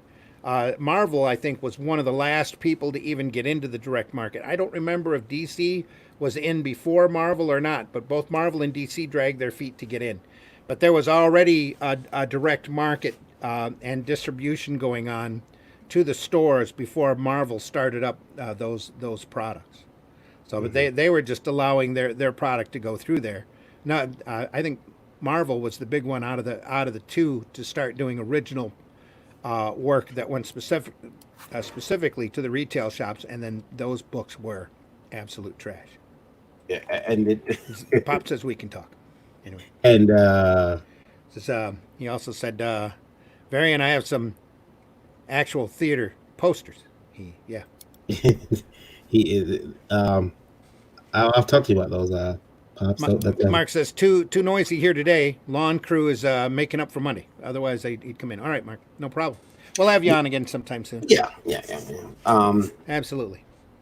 I would like to think that the direct market, like for me, and you guys will probably laugh about this, but for me, like there was never. I was born into I was born in '82, guys. So different world. Yeah, there was already comic shop. So I've never known the world without a comic shop. You've never known the world of the spiral rack of the drugstore hunt.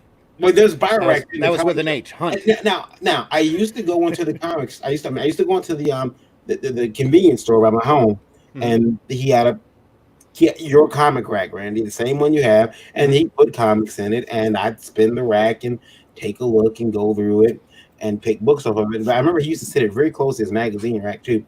And his magazine rack, for some reason, he set the adult magazines lower shelf in the behind everything else.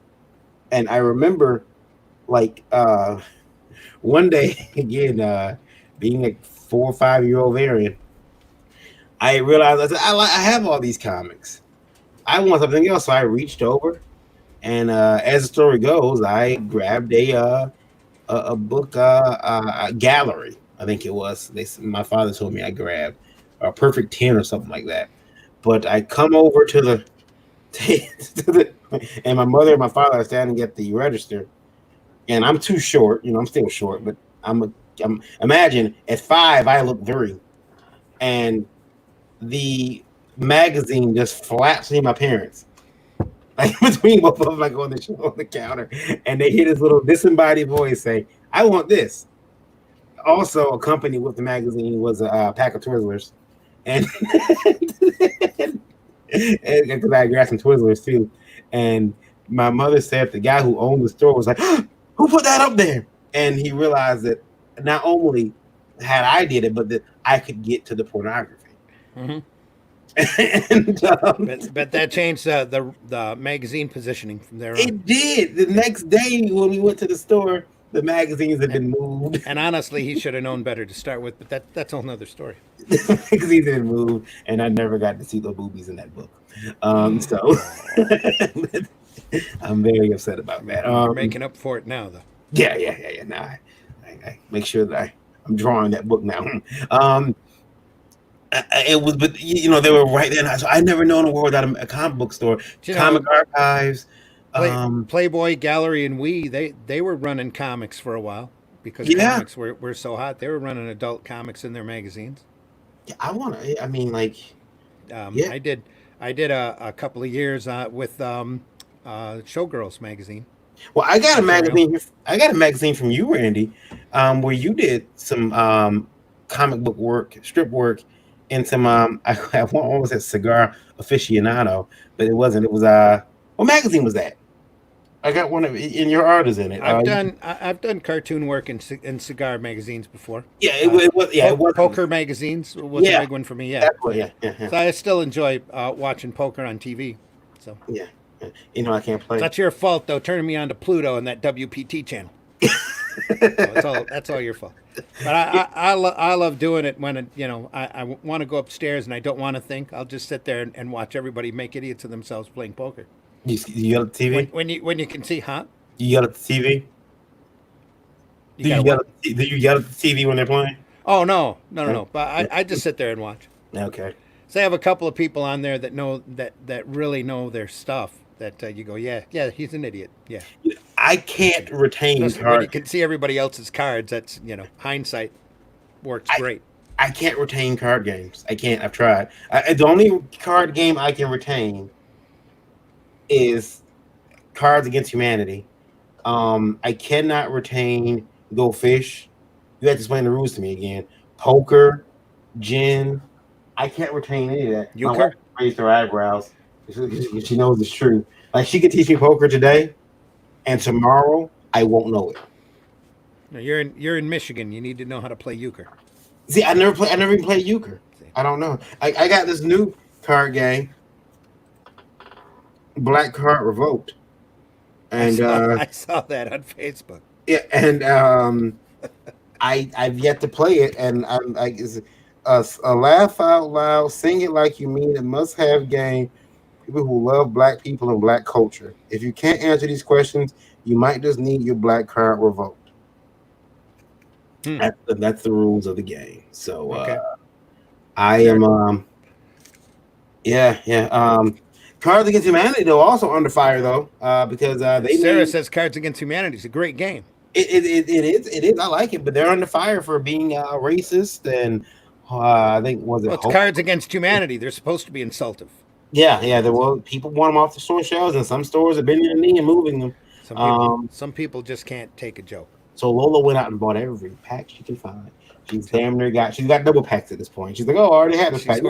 She's hoarding Cards Against Humanity. Yeah, she is. Randy says you're hoarding Cards Against Humanity. You're hoarding them here. Yeah, they're going to be 100 a pack here soon. Yeah. As soon as people miss them. They did something pretty clever. They released a box called the Bigger Blacker box, and it's empty. It's an empty box. Does it have one card in it? Yeah, small pack of cards is about boxes. But what you don't know, a lot of people don't know about this box. It's 20. It's a little, but it's a big black box. What you don't know is if you carefully feel the top of the box from the inside, they have put in a card, special card, and if you cut around the box very carefully, you can pull this card out without wrecking your box. And it's a very special card. It's got silver embossed writing. And some people haven't. And I have a friend. I'm not gonna say their name because but don't embarrass. he and his wife will not open the box. They open the box, but they won't tear it because they're like, no, It's worth more if it's still got the card inside. yeah, and Yeah. so but Lola, They're hoping to get resale value off of their card game. yeah. You know, who knew comics were going to be valuable because they were always made to be disposable. Mhm. That's why some of those comics are worth so much money. Yeah. So yeah, one day, guys, we'll all play Black Card Revoked. We'll do it. We'll do a Indie Vote party one day, and we'll bring a bunch of card games. We'll play them, and maybe we'll film it live. Save it for the pledge cast. Yeah. If you get the answer wrong, you owe us $5. Yeah, we'll play Jeopardy on here. Yeah. Randy said this about Randy. but no, Randy Zimmerman. In education, you must first do this. Please state your answer in the form of a question. What is get one? What is shut up, Alex? Which I did not say shut up, Alex. No. I did just say it, but it's a great time. Alex is just asking, and you know, it's all perspective, and believe me, it's a good time to be doing funny books. I will say this, Randy. You have you since your career is pretty long, but you're That's still what she shocked said. by something that happens. What? You're still shocked by something that happens in the industry. Would you say? There's always room to be surprised. Yeah.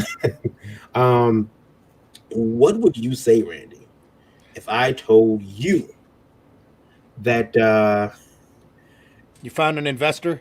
no, this We're going to start a comic company. I just want 3 books. That's all. this week, and I've put this out there before, but guys, be very careful with your DC has finally called me up and said that they want me to be their reprint editor because I'm making money. I could make them money. There's be very careful with your social medias this weekend. There's a lot of people out there making threats about hacking social media platforms, and if you're Good morning, Meredith. a lot of angry comic customers, so be very careful. I'm watching mine. I've done everything I could to shore up mine, but be very careful with your own. The hate group that is anti CG or Just anti right wing or anti conservative are coming and using Chinese hacking tactics. no, Is that what it is? I'm Holy not crap. sure which group it is. It's just I'm hearing from both sides now that we're gonna be hacked this weekend. Everybody, hunker down. I just to be sure and just to be safe, went through and fixed a lot of my stuff up. Make sure that I sold up a lot of those weak areas of that people could have got into, but be very careful out there. Mind your P's and Q's. Randy also and all the other letters of the alphabet. Oh yeah. Also from another good morning, Meredith. Michael Owen says Cards Against Humanity is brilliant. Question from I don't have a graphic for Randy. And this kind of goes hand in hand with our crowdfunding. There's standards and practices. What did we do wrong? Yeah, a crowdfunding question. Why? We've hit our limit on Cards Against Humanity mentions. Yeah. If we have to do any more, we're going to have to send an invoice. Yeah. From Indie Vote, I don't have a graph for this question though. And this was sent in also by Dylan, who again is he's on a crowdfunding tear. That's great. Tear away.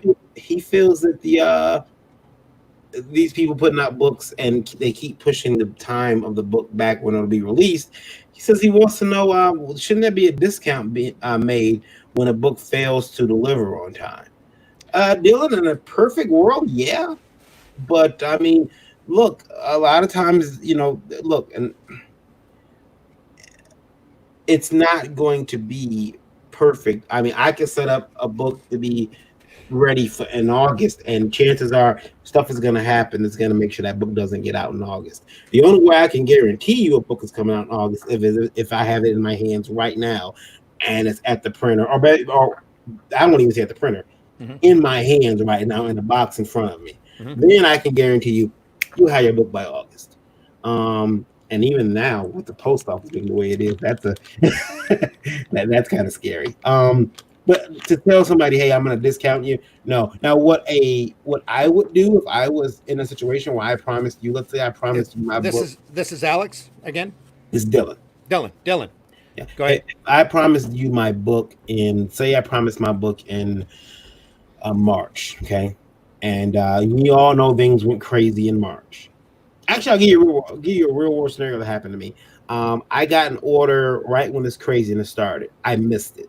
I missed the order. I logged into my account. I seen I had an open order. I rightfully freaked out. I contacted the customer because I realized it had been like 8 days and I hadn't. I said, "Hey, I'm so sorry. Did you still want to order? You want me to do a refund? What can I do?" The customer didn't reach back out for like a day. Well, while that's happening, I'm packaging up the order. Because I felt bad, I threw 2 extra books in there. Mm-hmm. Make sure that Gemini was sealed nice and good and sent it off to the customer. And I wrote them. I said, hey, I sent your books off. I am so sorry. I want to offer my apologies. As an apology, I added 2 bonus comics in, free of charge as an apology. I'm sorry I missed your order. Please accept those as a token of my appreciation for your shopping with Last Call Comics. I did that. And that would be great if a person can do it. But a lot of times you're looking at somebody who's had to ship a 64, 70-page book. It's already pretty heavy. They might not have the ability to slide anything else in there. And if they do, great. But a discount, those prices are pretty set in stone. I mean, I don't even think they allow you to partially discount a book. So maybe adding some extra stuff is okay, but also, Dylan, keep in mind that with the crowdfunding thing, to give everybody even a slight refund and go back through all of your records and refund everybody, especially if it's a large campaign, would really be a major pain. Mm-hmm. Plus, also keep in mind that a lot of these campaigns are campaigning for the very first time. And they have, this might be the first time that they've ever even produced a book. And believe me, producing these things, doing interior pages that aren't comic pages even, take a lot longer than what anybody estimates, especially if they're doing it for the first time. And even when they're doing it for the 55th or the 60th time, it still takes longer than they think. Well, I can knock all these pages out in a day and get that thing to the printer tomorrow. That's not necessarily the way it works. Mm-hmm. So I'm sure everybody asks for a little cooperation, a little leeway, little understanding, especially right now, because there's a lot of people out there that are just getting their feet wet.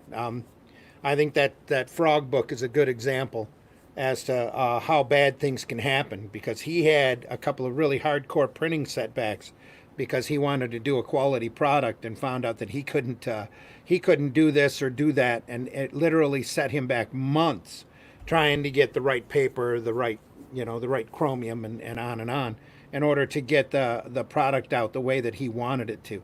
And that's why everybody's complaining. Well, this time, now that he's doing his second campaign, he's giving you a date that's way in the future that he's actually hoping to fulfill a couple of months early, just to make up for that first bit of mistakes.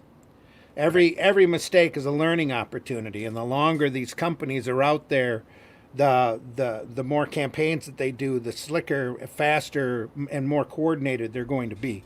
Now, if you take Zach, for example, who's kicked out 3 or 2 Jawbreakers, 2 of the other book, that 2 Iron Sights.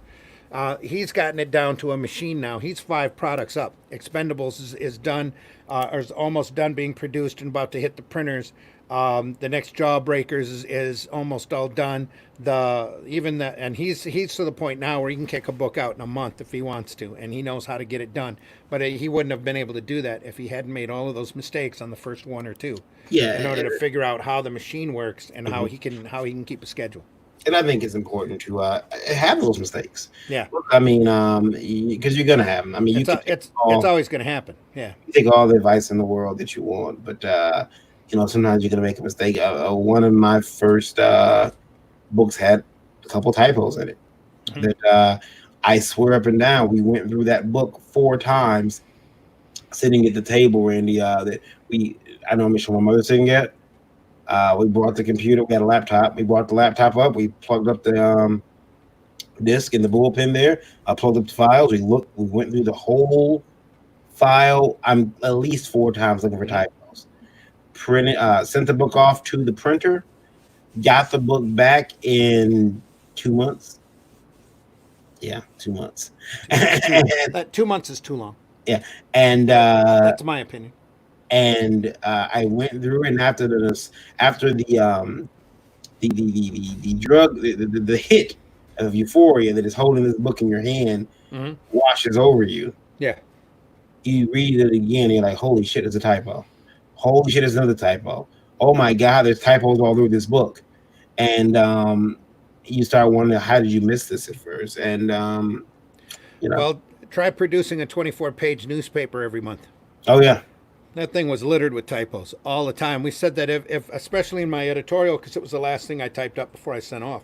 I always said if there wasn't if it wasn't a typo mistake in the paper, it wasn't a Flint comic. So, and they are all over there. But luckily, the majority of the stuff that we printed was all pre-produced material that had already been double checked over. Yeah. The mistakes are always going to get made. There's always going to be a delay, or the unforeseen circumstances are going to spring up. But if that were to happen on my thing, on my campaign, I'd probably do the same thing that you did. All of a sudden, you're going to slip a couple of books in there, because it's not really that much more. The books aren't, especially the smaller comics, aren't that hard to do, or do up an ash can of some type and ship it out, or some sort of a special preview of stuff coming up, or who knows what. Last question from Dylan is also, and Dylan, like I said, Dylan's on the roll today.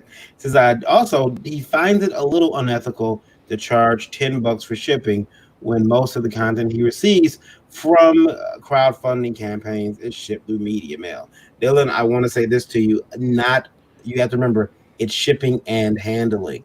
Not just the shipping, but the packaging materials, the time it takes that person to go to the post office, to stand in line at the post office, make sure that book gets to you. Listen, I mean, you might not understand this, Dylan, but and maybe you don't know, so I'm not picking on you, but if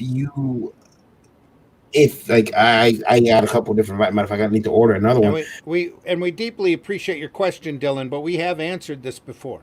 Yeah, the printing of a label cost, the printer to print labels and not use your ink in your computer, which is what, $70 I think from one of my printers, and if you're lucky, holy crap. Yeah, how much is the ink for the big one usually? I've had printers where I've had to spend $120 for a toner cartridge. Right. So I use regular inkjet, and $80 for the big Workforce Epson. About 50 for the smaller one. So if I'm printing labels off on those, I'm using ink, which is, but I want to get you your product. But then I got Gemini mailers to make sure your book has to get to you. I bag and board the book, so that's a cost. And driving it to the post office and making sure that it goes out as quickly as it possibly can to get to you. The standards and practices again. Oh yeah, they're pissed. They want to point out that even media mail goes up every year. Yeah. So with shipping costs. Yeah, and especially if the post office notices that a lot of people are shipping media mail, they're definitely going to raise media mail costs. Even $1 or $2 will make them more money. But the other thing is this: you have to understand that,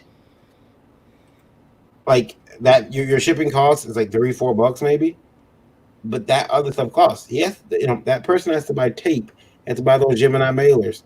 They have to print that shipping label and get to the post office. So it's shipping and handling. That's $7 and $10. Now, are there people out there being a little exorbitant? I've seen it on eBay. I've seen on eBay a book that's usually about $60 on sale for $10, but the shipping was $70. Whoa. Yeah. So buy it now for $10, but the shipping is $70. That's eBay. Yeah.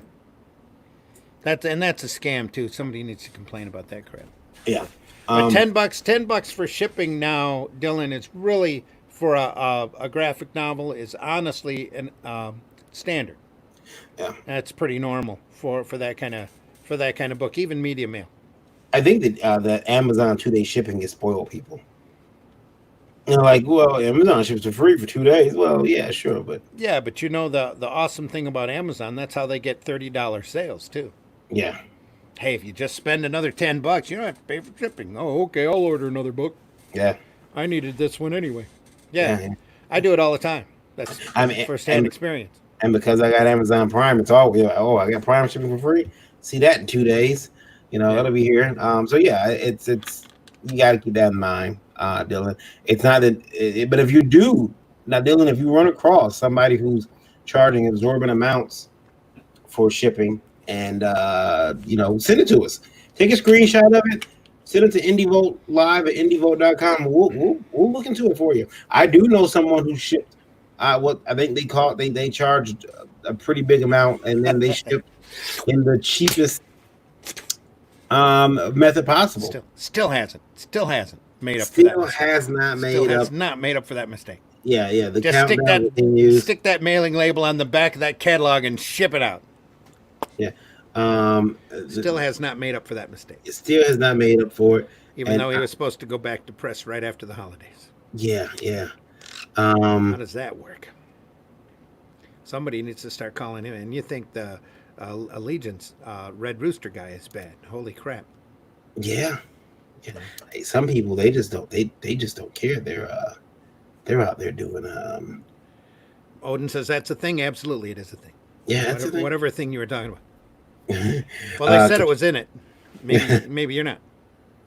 I said I was in it. Maybe you're not. Katrina says Prime shipping isn't We free. didn't say you were in jail, Katrina. Yeah. We said we should make one. Prime shipping isn't free. You pay them for that privilege. Absolutely.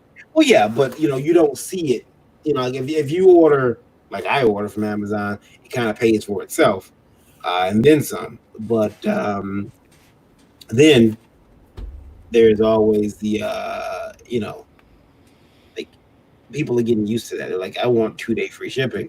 Why can't you ship me your book in 2 days? Or why do I have to pay $10 for shipping? And shipping is, I'll be honest with you, on some products, shipping has made me not buy the product. I'll look and say, okay, I'm like, whoa, shipping is, you know, $24. Screw that. Well, that happened to me with Amazon, but it wasn't the cost. It was the length of goddamn time that it took them to ship them to me. Yeah. You're not going to see this until the end of August. Well, F you. I'll just order it someplace else. God, you know. Yeah. I thought I'd order it from you because I could get over $30 and have it shipped to me for free, but not if it takes 8 freaking weeks. Yeah. And speaking of Amazon Prime, there is an awesome documentary up there right now that I watched the other day, thanks to Jim Engel, posted on Facebook, called Lost Heroes. That's a great documentary on the Canadian superhero. It was very fascinating because some of those characters I had never heard of before. And, well, you know how I am with history. But it was a pretty well-produced documentary about the superhero in Canada. It's rather fascinating. Lost Heroes, Amazon Prime. That's cool. Now, speaking of documentaries, And Captain Canuck, I got some of those. You got any Captain Canucks? I do not. There you go. Speaking of superheroes, Marvel is releasing a little docuseries too. Talking about life-changing socks? No. How to screw up a Christmas package? They're, Our toasters can make patterns of Captain America's shield? no, this one is about the characters. The first one is going to be Ms. Marvel, and Of course it is. Of course it is. Because Apparently, like they don't have any other bigger legacy characters to boast about. apparently we've been pronouncing Sana's name incorrectly all this time. I think she said it was Sana. Sana. The G. Willow Wilson. G. Willow Wilson pronounced it, and I'm like, well, have I been saying Sana's name incorrectly all this time? So I apologize to Sana Amanat. Sana Amanat. I didn't mean to as a person who constantly gets your name mispronounced, I feel your pain if we've been pronouncing your name incorrectly. But yeah, they got that one, and they're doing another one, I think, with Captain Marvel's got to be next. Wait, No, they won't do Captain Marvel, will they? They probably will save that, or it'll really be doctored because they don't want to talk about Carol Danvers. The next one I think is they really don't. It's another great bit of history. If anybody really wants to dig that up, they ought to be ashamed that they're actually using Carol Danvers in the first place. So It's going to be Black Panther, I believe. I think they talked to Reggie Hudlin. I believe. Black Panther's an awesome character. See, that's a legacy character that I could see them doing a documentary on. Yeah, but they're probably going to be like 15, 30-minute episodes, but they are going to be on Disney Plus. The sad thing is you got to wonder how glossed over it's going to be, because I watched that Robert Kirkman's History of Comics, and was pretty much yelling, like you were saying before, yelling at the TV through all of them except for the Milestone episode, how horribly slanted, propagandic it was, and not very close, not even remotely close to the actual truth of what was going on. Just about every one of those was off really bad. Yeah. And I'm like, dudes, I mean, I understand your love for Stan Lee, absolutely, but you have to put stuff in perspective. You have to put it in proper historical context. Yeah. But and I thought, honestly, they did one on early Lee and Kirby. They did one on Image. And all of it was like, dude, that is not the way I remember it. Yeah, Holy crap. And then the Milestone one come out, and it was really good. I'm like, well, that's cool. I'll just show it very quickly. This is a clip. Like excitement and love and passion with Captain Marvel. And it really sort of inspired us to do more, because we knew there's a fan community out there that's activated. We can create more content for them. You know, Captain Marvel was sort of that sign. What about the old fan community?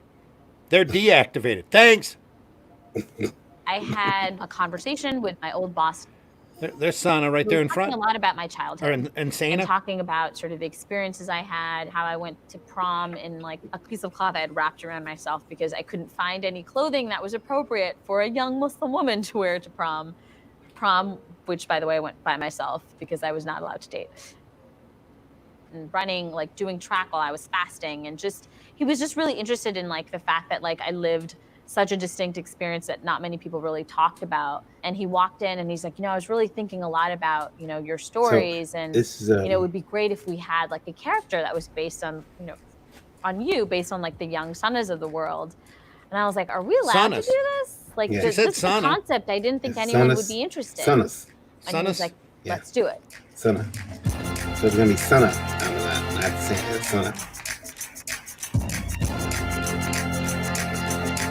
But and again, I have to point out that a lot of that's really propagandic. You need to go back and look at this Asana's history. Yeah, she comes from money. Well, the other thing is, I want you to notice something, Randy. She comes from money and very high political stand. I want you to watch this. There's a cut here. If anybody does any type of video editing, you begin to pick up an ear for certain things. There is a hard audio cut in here, and it's very, very clear. Yeah, Mark Bloodworth goes, Carol Danvers, yeah, Avengers number 200. Absolutely. There's a very hard audio cut here. And if you do any type of editing for any period of time, you'll pick up on these little things. And they cut audio there. And it wasn't even it was like, who did this? Because you could have made that cut a lot softer. And I'll go back and play it. I want you. I believe not only was random joke about this. My last issue of Avengers done. Yeah.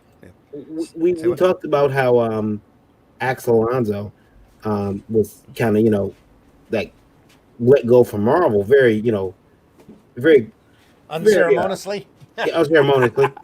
But where's our toilet flushing sound when we need one? He made me persona non grata because listen to this. Captain Marvel was sort of that signpost of change. It's coming up. She says, I had an old talk with my boss. I had a talk with my old boss, Axel Alonso, but they cut his name, and you can tell it when you hear it. Listen to this. Before you go on, before you start that, I just want to point out, take a look at that picture of Captain Marvel. Oh, yeah. Yeah. What editor would let that go by? She looks like she's 12. Just saying. Listen to this. Everyone. she's about half the size of the guy here in the foreground. Yeah. She's back in the background there, and look at the size of her head compared to the rest of her body. Holy crap! Even in a helmet, that's wrong. So Nice picture. Nice picture of Sana there in the front, though. If so, Looking shocked. everyone, hush your phones, silence your radios, and listen to this audio cut. I had a conversation with my old boss. We were talking a lot about my. Wow! They cut it. Wow! I had a conversation with my old boss. He who will not be named. Oh my God, it was great. Wow! They cut him. He's been excised from Marvel forever. He's out of history. Yeah. They Chris Benoit him. He's done. Apparently, they didn't want him to give him any credit at all. He's over. Was it AWA Comics now? I think is that his? But yeah. Are you talking Gemus? No. Alonzo. AWA Comics? Yeah. I don't even want to know what that stands for. I thought it was his name, like, because A is his middle name W or something? Like, is he? There's Axel Walter Alonso? Could be. Walter. But yeah, it's AWA. AWA. I was just wondering if that was anything like AWB, the band. No.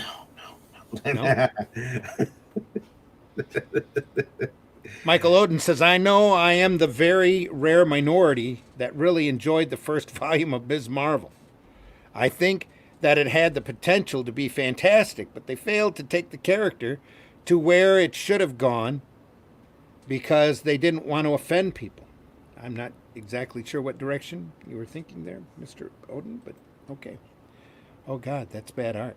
Yeah. Mark Butler said, looks like she was added as an afterthought. I just thought the gag was funny. Like, I had talked with my old boss. No, it's just I had talked with my old boss. Audio drop. Audio drop. They could have at least bleeped it. Yeah. And then it would have really, anybody who didn't have an ear would really be asking questions. Katrina says, AWA stands for Artists, Writers, and Artisans. That would be AW-ampersand A. AW and A. Yeah. No, AWA. Mm-hmm. It's like I still say it's like AWB. Yeah, because I don't. Let's see here. Yeah, he's at AWA Studios. Maybe that's what it said. Look. The jury's out until I know Alex Alonso's whole name. I can wager that they're stalling in court again, just like Wade's lawyers. The jury's out until I know what his middle name is. I need to know. I have to find out now if his middle name is Walter. Well, buddy, that just takes a quick peek at Wikipedia. It doesn't say his middle name. I looked. It doesn't? No. Are you sure? Yeah. You looked up. I trust you. Yeah, it's upsetting to me. But yeah. I mean, because I got reason to believe it's Whitman or something. It could be. That would be great. I almost named my first company after me. It's Wilkenberry. Axel Wilkenberry Alonso. Ah, okay. It's in the Marvel database. All right. Mr. Wilkenberry, there you go. AWA Studios. Shit is what I can't help if they can't tie themselves properly. Wilkenberry, Mr. Wilkenberry. I'm just kidding. It's not in there. I know. Who knows what it could be? Wadsworth. Could be Wadsworth. You are not allowed in the Marvel offices, apparently. That was my mom's maiden name, and you also are in Indie Vault jail. I just put you in there. Yeah, we won't have you on. Yeah, yeah. He's you're in Indie Vault jail, Axel, because apparently your name can't be said. You're Voldemort. Voldemort. Yeah. They can't say your name. Your name name will not be mentioned. especially in Marvel documentaries. Yeah, on Disney Plus. You've been sung of the South. You know what I'm talking about. What? Stuck in the Marvel vault for all time. Never to return, but to be a controversial figure. Maybe, someday, Whoopi will rescue you. Yeah. Travis says, I love AWA Studios. You bashing them? I have only hated one book from them so far. No, we're not hating on AWA Studios. We're laughing at Did the we fact say that we didn't like their I don't even know what they produce. How can we hate them if we don't know who they are? Axel. We know who you are, though, Gib. Anyway, Axel is. thanks for listening. Axel has been. He can't be mentioned in Marvel apparently. I wonder.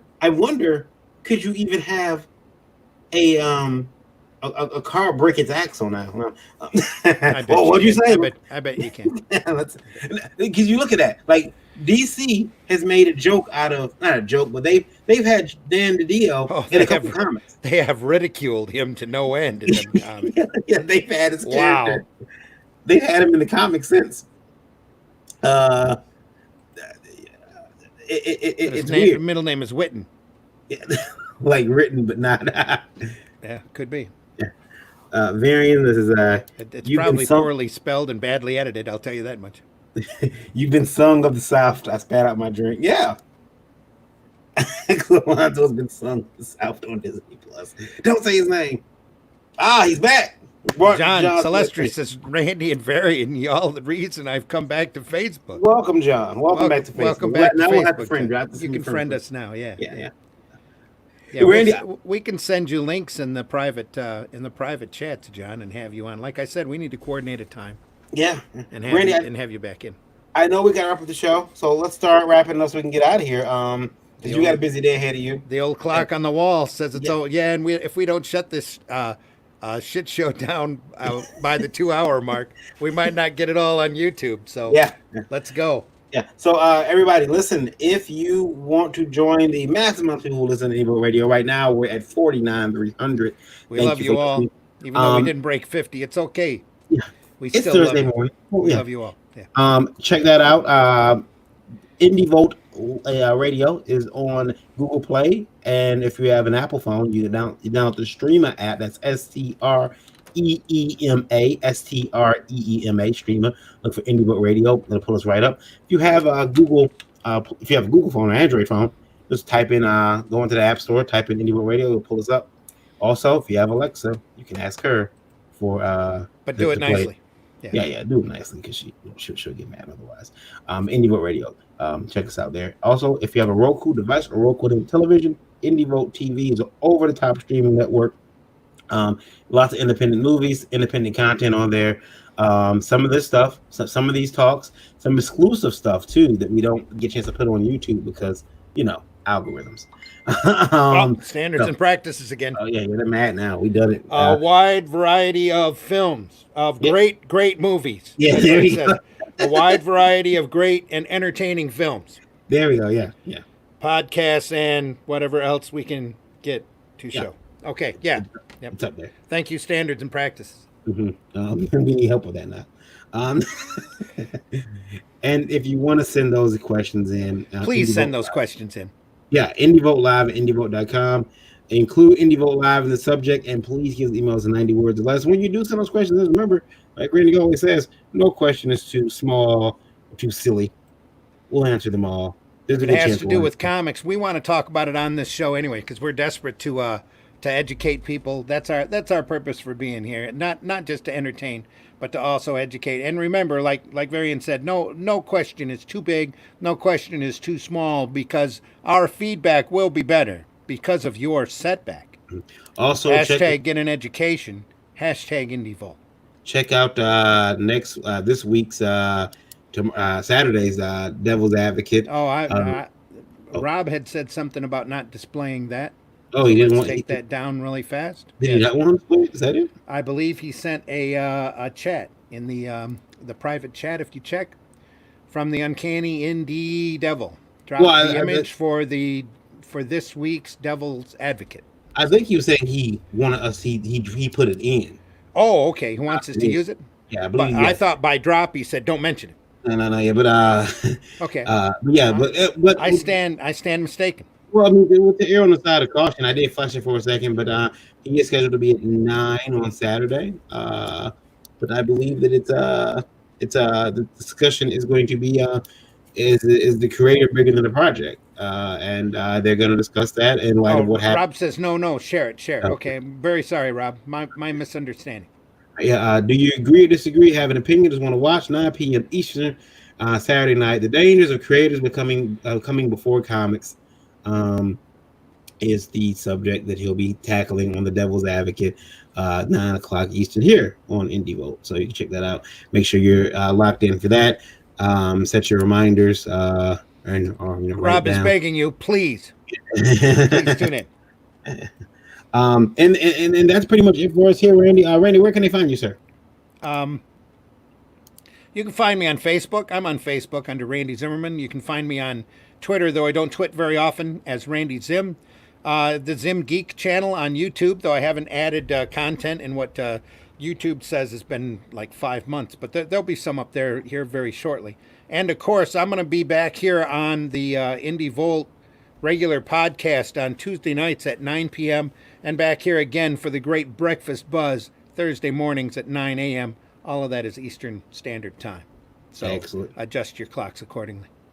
And of course, I'm very glad. Find me on Twitter, KYD_V. That's Kid_V on Twitter. Very glad to everywhere else on the interwebs. Last Call Comics, my publishing company. You can find us at lastcallcomics.com. And from there, you'll be able to find all social media links, as well as indievolt.com, which is what you're watching now. Indievolt.com, Indievolt TV, Indievolt Radio. It's all there. One big deep state conglomerate to rule them all. One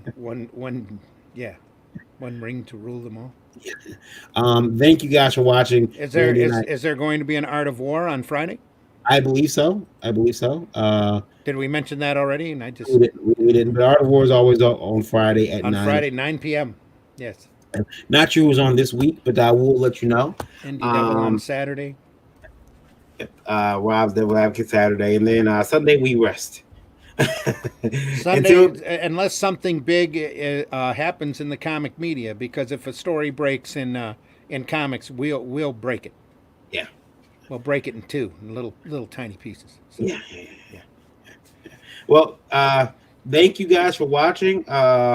Say good, check in on and see how he's doing over there at AWA Comics and. All right, but yeah, it's like so, guys, check in on and see how he's doing. I remember when he took over from Joe Quesada. It was I'm an asshole. Good night, everyone. That's just the way it is. Hey, everybody, stay safe, be good, take care. Talk to you soon. I'm taking us out. All right, hang on. Here we go. Take care. Thanks a lot for being here, too, by the way. Thanks for listening on Indie Volt Radio. We do appreciate you deeply. Take care.